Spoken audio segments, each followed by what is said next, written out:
तो महारिवीजन जेई की सीरीज में जो मोस्ट इंपोर्टेंट क्वेश्चन क्लास 11 के सिलेबस से रिलेटेड है, क्वेश्चन नंबर 20 कुछ इस तरह से, in an adiabatic process pressure of an ideal gas becomes 16/81 times of the initial pressure, whereas its volume become 27/8 times then its Cp upon में Cv is Cp यहाँ पे molar heat capacity at constant pressure है, Cv यहाँ पे molar heat capacity at constant volume है। Again एक बहुत ही ज्यादा सिंपल क्वेश्चन जो कि chapter number 11 and 12 thermal property of matter and thermodynamic class 11 NCERT के सिलेबस से रिलेट कर रहे हैं। देखिए एडियाबैटिक से रिलेटेड बहुत सारे क्वेश्चन आ चुके हैं, आप आई बटन में जाके इससे पहले की वीडियो देख लीजिएगा, वहाँ पे भी एडियाबैटिक के बहुत सारे क्वेश्चन बताए गए हैं। ठीक है, ये जेई मेन 2023 में रिसेंटली पूछा गया, इससे पहले हर एक ईयर में एडियाबैटिक से रिलेटेड क्वेश्चन पूछे जा रहे हैं, तो इस क्वेश्चन को करके जाइएगा।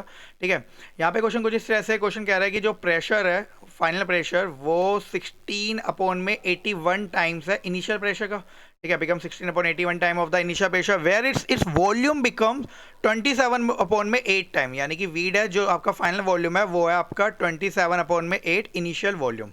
ठीक है, जैसे कि मैंने बताया यहाँ पे Cp जो होता है molar heat capacity at constant pressure है, Cv molar heat capacity at constant volume है, जिसके रेशियो को हम लोग बोलते हैं गामा। ठीक है, एडियाबैटिक प्रोसेस में Cp अपॉन में Cv को डिनोट किया जाता है गामा से।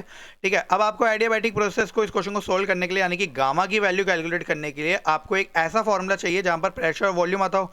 तो एडियाबैटिक प्रोसेस का जो मोस्ट पॉपुलर फॉर्मूला होता है Pv की power gamma is equal to constant करके। ठीक है, पीवी की power gamma is equal to constant करके। एक और फॉर्मूला मैं आपके लिए लिख देता हूँ, यहाँ पे एक फॉर्मूला और यूज़ किया जाता है, टीवी की power gamma -1 is equal to constant. ठीक है, और एक लास्ट फॉर्मूला और लिख देते हैं यहाँ पे, पी की पावर 1 माइनस गामा, टी की power gamma is equal to constant. Adiabatic में जब भी एडियाबैटिक से रिलेटेड क्वेश्चन आता है, वो इन तीन फॉर्मूले से रिलेटेड ही आपसे क्वेश्चन पूछा जाता है जेई के एग्जाम में। तो तीनों फॉर्मूले को ध्यान रखिएगा। जैसे कि यहाँ पे प्रेशर और वॉल्यूम गिवन है, तो हम फर्स्ट वाले फॉर्मूले को अप्लाई करेंगे, पी वी की power gamma is equal to constant, और किसी को कांस्टेंट का मतलब पता हो तो कांस्टेंट का मतलब होता है initial value is equal to final value, और फाइनल वैल्यू को हम लोगों ने यहाँ पे लेट किया पी डैश वी डैश की पावर गामा। अब प्रेशर वाले को एक साथ लिख लीजिए, वॉल्यूम वाले को एक साथ, तो आपको मिलेगा पी अपॉन में P dash which is equal to P dash upon में वी की होल की पावर गामा। ओके, यहाँ पे आप वैल्यु पुट कीजिए, पी को एज इट इज रहने दीजिए, पी डैश की वैल्यू आपको गिवन है 16/81 P, which is equal to V dash की वैल्यू आपको गिवन है 27/8। ओके, वी की होल की पावर गामा।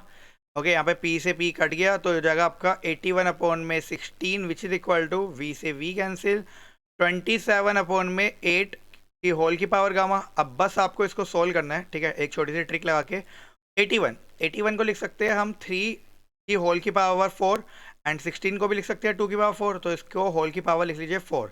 इसको अगर आप सोल्व करेंगे तो 81/16 ही बनता है। 27/8 को भी हम लोग लिख सकते हैं 3/2 की होल की पावर 3, और यहाँ पे गामा मल्टीप्लाई तो गामा भी मल्टीप्लाई कर लीजिए।